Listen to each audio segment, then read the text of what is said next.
everybody, this is Coach McLaughlin from Egg Harbor Township Track and Field.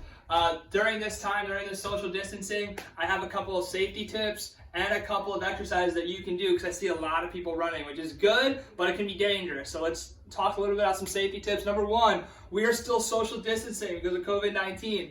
What does that mean? It means you shouldn't be running with a group. You shouldn't be running with a group of really 6 or more people. You should only be running with people who are quarantined with you or social distancing with you in your house. So that means you should not be about 6 feet apart or less. So again, just because you're running and you're fast does not mean germs can't come up to you, because germs can affect anybody and you can make yourself vulnerable. Number two, you want to go on the left side of the road. You want to be able to face traffic.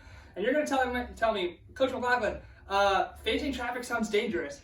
Yes, but running on the road, you want to be on the left side so you can react to different cars. It's a lot less dangerous than if a car is coming from behind you because you can't see what's happening. You can't react if a car swerves because of an animal or something, okay? Number three, everybody likes to run with headphones. Helps you get into a rhythm, helps take your mind off of the actual running sometimes, but sometimes your headphones are too loud. You want to make sure people aren't coming too close to you, that you can see all the traffic. So turn the headphones down, okay? And the last one, number 4. What do I have for number 4? Number 4 is pace. Everybody asks me, Coach McLaughlin, how do I pace myself? This is my first time running. And it doesn't matter where you're the long-time distance runner or you're from another sport.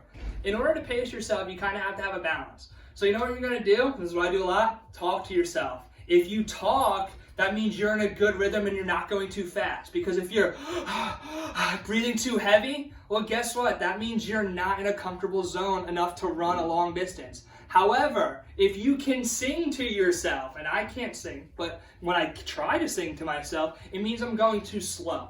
Okay, so you want to find that middle ground where you're in a comfortable pace where you can run over a mile. Okay? All right, next what you're going to do, you go out, you do your run, you're feeling great, but you're feeling a little bit tired. It's a perfect time to do core exercises. Why? It helps condition. And in those long races, like I tell my guys all the time, in those long races at the end of a race, if we want to make sure everything looks good in terms of form, our knees are up, our hands are high, we have to make sure our core is strong, our hips, our abs, our backs. Everything needs to be working well during that last part of the race in order for you to make sure you're getting a good kick in. So if you want to have that perfect race, that holy moly race, you gotta run fast and you gotta do it because you have good core. So the first thing we're gonna do today is we're gonna do a couple push-ups. Obviously, I'm not going to do too many push-ups, but we're going to do a couple just to focus on what your form is. What we do in our practices normally is about 30 seconds. So we're going to do 4 different activities today. Do them for about 30 seconds each. Do them twice, 2 reps, okay? First things first, we're going to do some push-ups. So my lovely assistant will come on down. We're going to do some push-ups. You want to make sure your hands are about shoulder width apart. Everything is going down. You want to make sure you go about 2 inches from the ground and you don't want to go right up. Some of our explosive athletes, like our sprinters, like our throwers, will go down and right away come up. That's great for explosion. If you want to sprint and you're in a part of a different sport, that's awesome. For our distance runners, we want to make sure when we're down, we hold it for a second, because when we hold it, we're building that strength. And you go up. Make sure when you come up, your hips are coming up too. You're good. Secondly, we're going to do planks. Planks is kind of the same thing. You want to make sure you're all aligned, hips and shoulders, just a little bit off the ground. If your hips are too far up, then your shirt's going to come down. That means you're not doing it right. So if your shirt's coming down, you're not doing it right. Try to keep everything level, okay? Third one is we're going to do shoulder taps. This is a little bit different. We don't usually do these, but I think it's a good exercise that you can do at home if you're stuck in the house, okay? Same kind of thing. You're going to be in a push-up plank position. You want everything forward. And so I'm going to angle myself to the camera so you can see me.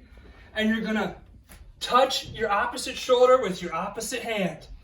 What you don't want, one, is your arms to be moving like this. But you also don't want your hips to be rolling. If your hips are rolling, that means your core is not tightened. Everything you want to do, push-ups, planks, you want your core to be tightened. So you can see with Steph, her hips are rolling a little bit. Again, if there is a little rolling, that's fine. It happens, but you want to try to stop that. So tighten those hips up.